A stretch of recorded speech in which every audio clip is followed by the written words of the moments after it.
തിരുവനന്തപുരത്ത് നവകേരള സദസ്സ് കടന്നു പോകുന്ന സ്ഥലങ്ങൾ താൽക്കാലിക റെഡ് സോണുകളാക്കി പോലീസ് ഉത്തരവ് വന്നിരിക്കുന്നു. തിരുവനന്തപുരം ജില്ലാ പോലീസ് മേധാവിയാണ് ഉത്തരവിറക്കിയത്. പരിപാടി നടക്കുന്ന വേദി, പരിസര പ്രദേശം, നവകേരള ബസ് കടന്നു പോകുന്ന വഴികൾ എന്നിവിടങ്ങളിൽ ഡ്രോൺ പറത്താൻ പാടില്ല.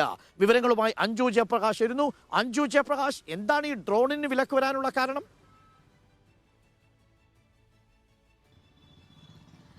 അതായത് അരുൺ, ഇപ്പോൾ കിരൺ നായർ, അതായത് നമ്മുടെ റൂറൽ പോലീസ് ജില്ലാ മേധാവിയുടെ ഒരു ഉത്തരവാണ് ഇപ്പോൾ പുറത്തു വന്നിരിക്കുന്നത്. അല്പസമയം മുമ്പാണ് ഇത് വന്നിരിക്കുന്നത്. അതായത് പറയുന്ന പ്രകാരം ഈ നേരത്തെ ഈ തിരുവനന്തപുരത്ത് ഈ നവകേരള സദസ്സ് നടക്കുന്ന മേഖലകളിൽ ഡ്രോൺ ക്യാമറ അത് ഉപയോഗിക്കുന്നതുമായി ബന്ധപ്പെട്ട് നവകേരള സദസ്സിന്റെ സുഗമമായ നടത്തിപ്പിന് വിഘാതം സൃഷ്ടിക്കുമെന്നാണ് പോലീസിന്റെ കണ്ടെത്തൽ. അതുമായി ബന്ധപ്പെട്ടാണ് താൽക്കാലിക റെഡ് സോൺ ഏർപ്പെടുത്തിയിരിക്കുന്നത്. അതായത് ഈ ഡ്രോൺ പറത്തുന്നതുമായി ബന്ധപ്പെട്ട് നവകേരള സദസ്സിന്റെ യാത്രയ്ക്ക് അത് തടസ്സം സൃഷ്ടിക്കും, വിഘാതമുണ്ടാക്കും.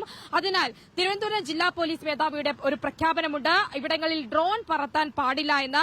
പ്രധാനമായും 20, 21, 22, അതായത് ഇന്ന്, നാളെ, മറ്റന്നാളെ ദിവസങ്ങളിൽ രാവിലെ 6 മുതൽ 8 വരെ തിരുവനന്തപുരം റൂറൽ മേഖലകളിലായിട്ടുള്ള വർക്കല, ആറ്റിങ്ങൽ, മംഗലപുരം, വെഞ്ഞാറമൂട്, നെടുമങ്ങാട്, ആര്യനാട്, കാട്ടാക്കട, നെയ്യാറ്റിൻകര, പാറശാല എന്നീ സ്റ്റേഷൻ പരിധികളിൽ ഈ ഡ്രോൺ ഉപയോഗം പൂർണ്ണമായും നിരോധിച്ചിരിക്കുകയാണ്. അത് താൽക്കാലികമായിട്ടുള്ള റെഡ് സോൺ ആണ്. ആ മേഖലകളിലൂടെ നവകേരള സദസ്സ് കടന്നു പോകുന്നത് വരെ ഡ്രോണുകൾ പറത്താൻ പാടില്ല എന്നതാണ് ഇപ്പോൾ നിർദ്ദേശം വന്നിരിക്കുന്നത്.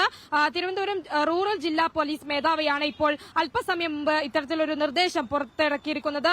അതായത് ഈ നവകേരള സദസ്സ് നടക്കുന്ന 100 മീറ്റർ ചുറ്റളവിലുള്ള പ്രദേശം, ഒരു നവകേരള സദസ്സിൽ നിന്ന് അടുത്ത നവകേരള സദസ്സ് നടക്കുന്ന പ്രദേശം, അതിന്റെ 100 മീറ്റർ ചുറ്റളവുള്ള പ്രദേശം, ഇതൊക്കെ ഈ റെഡ് സോണിന്റെ മേഖലയിൽ പെടുന്നതാണ്. അപ്പോൾ ഈ ഇടങ്ങളിലൊന്നും ഇത്തരത്തിൽ ഡ്രോൺ പറത്താൻ പാടില്ല എന്നതാണ് ഇപ്പോൾ ജില്ലാ പോലീസ് മേധാവി പുറത്തിറക്കിയിട്ടുള്ള നിർദ്ദേശത്തിൽ സൂചിപ്പിച്ചിരിക്കുന്ന പ്രധാനപ്പെട്ട കാര്യങ്ങൾ.